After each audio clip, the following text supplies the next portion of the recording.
Praise the Lord. கர்த்தருடைய பரிசுத்த நாமத்துக்கு மகிமை உண்டாவதாக. இந்த வெள்ளிக்கிழமை காலையிலே உங்கள் யாவரையும் சந்திப்பதில் இருந்த சந்தோஷம். இந்த நாளுடைய ஆசீர்வாதத்துக்காக ஒரு வேத பகுதி வாசிப்போம். அது ஓசியாவின் புஸ்தகம் 11ஆம் அதிகாரம் 8ஆம் வசனம். எப்ராயிமே, நான் உன்னை எப்படி கைவிடுவேன்? இஸ்ரவேலே, நான் உன்னை எப்படி ஒப்பு கொடுப்பேன்? நான் உன்னை எப்படி உப்மாவை போலாக்குவேன்? உன்னை எப்படி செபேயுமை போல வைப்பேன்? என் இருதயம் எனக்குள்ளே புலம்புகிறது, என் பரிதாபங்கள் ஏகமாய் பொங்குகிறது. இங்கே ஆண்டவராகிய கர்த்தர் எப்ராயிமையும் இஸ்ரவேலையும் பார்க்கிறார். எப்ராயிம் திருப்பி போடாத அப்பம். ஆகவே இன்றைக்கு ஜனங்கள் எப்ராயிமை போல ஒரு கூட்டம் இருக்கத்தான் செய்கிறது. ரட்சிக்கப்பட்ட அனுபவத்தோடு இருப்பார்கள், ஞானஸ்தானம் எடுத்த அனுபவத்தோடு இருப்பார்கள், பரிசுத்தாவின் அனுபவத்தை பெற்றுக்கொண்ட அனுபவத்தோடு இருப்பார்கள். ஆனால் அவர்கள் கிரியைகளிலே ஒன்றும் இருக்காது. ஒரு செத்த வாழ்க்கை வாழ்ந்து கொண்டிருப்பார்கள்.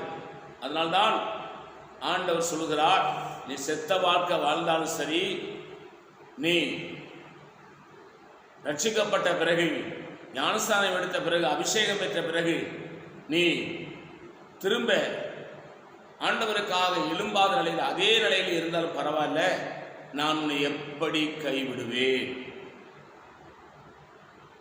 இஸ்ரவேலே,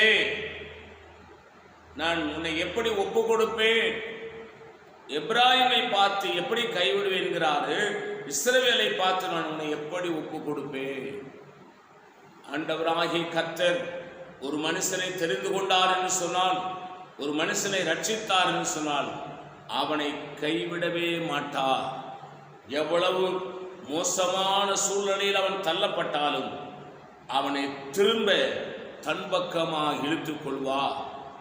எப்ராயிம் திருப்பி போடாத அப்பம்தான், ஆனால் அவனை கைவிட மாட்டார். ஏன் திருப்பி போடாத அப்பம்னு சொன்னால், நாம் வீட்டில் தோசை சுடுறோம், அந்த தோசை திருப்பி போட்டால் தான் நன்றாக இருக்கும், இல்லைன்னா பாதி வெந்து வேகாமல் இருக்கும். அதே போல ரட்சிக்கப்பட்டு ஞானஸ்தானம் எடுத்து அபிஷேகம் பெற்று அதற்கேற்றால் போல் நடக்காமல் உலகத்தானை போலவே இருப்பார்கள். அதனால்தான் திருப்பி போடாத அப்பம் என்று எப்ராயிமை குறித்து சொல்கிறார். இருந்தாலும் உன்னை எப்படி கைவிடுவேன்? இஸ்ரவேலே, உன்னை எப்படி ஒப்பு கொடுப்பேன்? ஆண்டவராக இயேசுவை ஏற்றுக்கொண்டு ரட்சிக்கப்பட்டு ஞானஸ்தானம் எடுத்து அபிஷேகம் பெற்று இஸ்ரவேலாய் மாறி, யாக்கோபாய் இருந்த நீ இஸ்ரவேலாய் மாறின பிறகும் நீ பழைய வாழ்க்கைக்குள்ளே போகும் பொழுது, நான் உன்னை எப்படி இந்த உலகத்துக்கு ஒப்பு கொடுப்பேன்? பாவத்துக்கு ஒப்பு கொடுப்பேன், சாபத்துக்கு ஒப்பு கொடுப்பேன் என்று கர்த்தர் சொல்கிறார். ஆண்டவருடைய சத்தத்தை கேட்கிற தெய்வ பிள்ளையே, ஆண்டவர் பட்சமாய் திரும்புங்கள், உங்களை அளவில்லாமல் ஆசீர்வதிப்பார். நான் உங்களுக்காக ஜெபிக்கிறேன். பரிசுத்த பிதாவே, நீ எங்களோடு பேசுகிற நல்ல வார்த்தைகளுக்காக ஸ்தோத்திரம். இந்த வார்த்தையினுடைய எங்களை ஆசீர்வதி, இயேசுவின் நாமத்தில் வேண்டிக் கொள்கிறோம் பிதாவே, ஆமேன். God bless you. கர்த்தர் ஆசீர்வதிப்பாராக.